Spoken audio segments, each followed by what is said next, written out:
యో హాయ్ మావ బ్రోస్. అయితే ఇప్పుడు మనం దర్శనంకి వెళ్తున్నాం.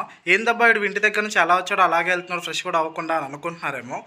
కానీ నేను అరుణాచలం వచ్చిన ప్రతిసారి ఈవినింగ్ పూట ఒక దర్శనం చేసుకుంటా అండ్ అలాగే ఎర్లీ మార్నింగ్ కూడా దర్శనం చేసుకుంటా. అయితే ఇప్పుడు మన టెంపుల్ లోపలికి వెళ్దాం. ఇలా బొట్టు పెట్టుకొని ఎన్ని రోజులైతుందో. అండ్ ఫస్ట్ వెళ్ళగానే సుబ్రహ్మణ్య స్వామి దర్శనం చేసుకొని ఫాస్ట్గా కొంచెం ముందుకెళ్ళాం అనమాట. ఇక్కడ శివగంగా కోనేరు ఉంది, చాలా బాగుంటుంది అండ్ చాలా పెద్దది. అండ్ అలాగే పాతాల శివలింగం దగ్గర కొంచెం సేపు ధ్యానం చేసుకున్నాం. రమణ మహర్షి కూడా ఇక్కడే ధ్యానం చేసుకునేవారట.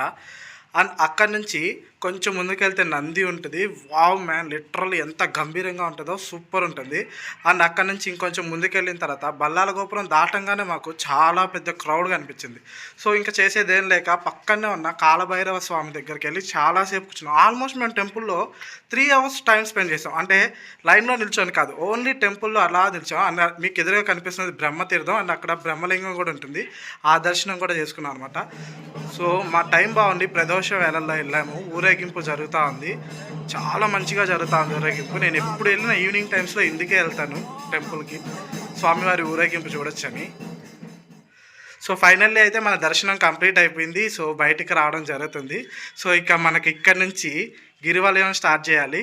సో అంతకంటే ముందు వెళ్ళి తినేసి స్టార్ట్ చేస్తాం. టెంపుల్ అయితే చాలా మంచిగా దర్శనం అయింది. నైట్ టైమ్స్లో కొంచెం ఖాళీ ఉంటుంది కాబట్టి ఎక్కువసేపు కూర్చొని స్వామివారిని చూడొచ్చు.